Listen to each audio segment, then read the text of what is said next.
আল্লাহ পাক বলেন লাতাজিদান্না আশাদ্দান নাস আদাওয়াতাল লিল্লাযিনা আমানুল ইয়াহুদ ওয়াল্লাযিনা আশরাকু, তোমরা মুমিনদের কঠিন শত্রু হিসেবে ইহুদি এবং মুশরিকদেরকে পাবে। এটা আল্লাহর কথা, আমার কথা না। কোরআন বলতেছে ইহুদি এবং মুশরিকরা। আপনি একটু মিলান, আসেন একটু মিলাই। গোটা পৃথিবীতে, বর্তমান পৃথিবীতে কিংবা বিগত 50 বছরের ইতিহাসে, 100 বছরের ইতিহাসে মুসলমানদের যে দুইটা জায়গায় সবচেয়ে বেশি আহত করা হচ্ছে, নিহত করা হচ্ছে, মুসলমানদের যে দুইটা জায়গায় সবচেয়ে বেশি মুসলমানদেরকে নির্যাতন করা হচ্ছে, নিপীড়ন করা হচ্ছে, সেই দুইটা জায়গার একটার নাম হলো ফিলিস্তিন, আর একটা কাশ্মীর, একটা দ্বিতীয়টা আমাকে বলেন না। ফিলিস্তিনে মুসলমানদের উপর বর্বরোচিত হামলা, হায়নার মতো হামলা কারা করতেছে? মাশাআল্লাহ, কারা? ইহুদিবাদী ইসরায়েল। একদিকে ইহুদিবাদীদের স্বপ্ন দ্য গ্রেট ইসরায়েল নির্মাণ করবে তারা, অনেকে জানেই না। আমাদের কাছে তথ্য আছে, আল্লাহ মাফ করুক, যে কোনো মুহূর্তে ইসরায়েল বাইতুল মাকদিস, আমাদের প্রথম কিবলা আকসাকে ভেঙে তারা সেখানে থার্ড টেম্পল নির্মাণ করবে। নাউজুবিল্লাহ। কি নির্মাণ করবে?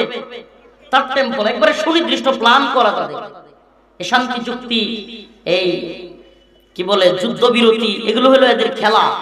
মুনাফিকরা কখনো কথা রাখে না, মুনাফিকরা কখনো কথা রাখে না, গাদ্দাররা কখনো কথা রাখে না। আরেকটা কথা কি, জালেমদের সাথে উদারতা দেখানো, মাজলুমদের সাথে গাদ্দারি। অতএব এই সমস্ত জালেমদের সাথে উদারতা দেখানোর কোনো মানেই হয় না। কি করলো তারা? বলতেছে থার্ড টেম্পল নির্মাণ করবে, তাদের মসিহ আসবে। তাদের মসিহ কে জানেন? মাশাআল্লাহ, দাজ্জাল। তারা যাকে মসিহ বলে, এই মসিহর আসল নাম কি? তারা বিশ্বাস করে তাদের মসিহ আসবে, দ্য গ্রেট ইসরায়েল রাষ্ট্র নির্মাণ হবে, গোটা পৃথিবী ইসরায়েলের ইহুদিবাদীরা শাসন করবে। আর এদিকে হিন্দুত্ববাদীরা বিশ্বাস করে অখণ্ড ভারত হবে, আবারও বাংলাদেশ, ভারত, পাকিস্তান, নেপাল, ভুটান, শ্রীলঙ্কা, মালদ্বীপ, আফগানিস্তানের কিছু অংশ, সবগুলোকে তারা একত্রিত করবে, দখল করবে এবং অখণ্ড ভারত তৈরি করে তারা রাম রাজত্ব কায়েম করবে। দুই দিক থেকে দুই স্বপ্ন। ও মুসলিম উম্মাহ, সজাগ থাকার বিষয়টা যেটা আমি জানতে চাই, ও প্রিয় মুসলিম উম্মাহ, আমরা কি গ্রেট ইসরায়েলের অধীনস্থ হয়ে পৃথিবীতে বসবাস করতে আসছি?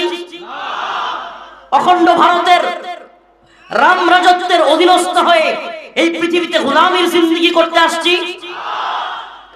হুয়াল্লাযী আরসালা রাসূলাহু বিল হুদা ওয়া দীনিল হক লিইয়ুযহিরাহু আলাদ দীনি কুল্লিহি ওয়ালাউ কারিহাল মুশরিকুন।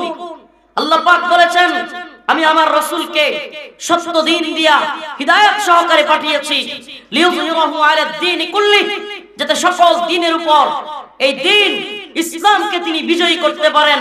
ও মুসলিম উম্মাহ, আল্লাহ পাক বলেন, ইন্নাদ দীনা ইনদাল্লাহিল ইসলাম, ইসলামই একমাত্র গ্রহণযোগ্য মনোনীত ধর্ম। ওয়া ইয়াবতাগি গায়রাল ইসলামি দীনা ফালান ইউকবালা মিন, ইসলাম ব্যতীত অন্য কোন ধর্ম আল্লাহর কাছে গ্রহণযোগ্য নয়।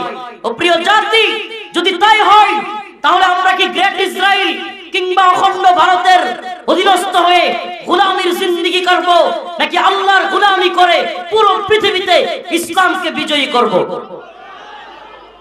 আল্লাহর গোলামি নাকি ভারতের গোলামি? আল্লাহর গোলামি নাকি ইসরায়েলের গোলামি?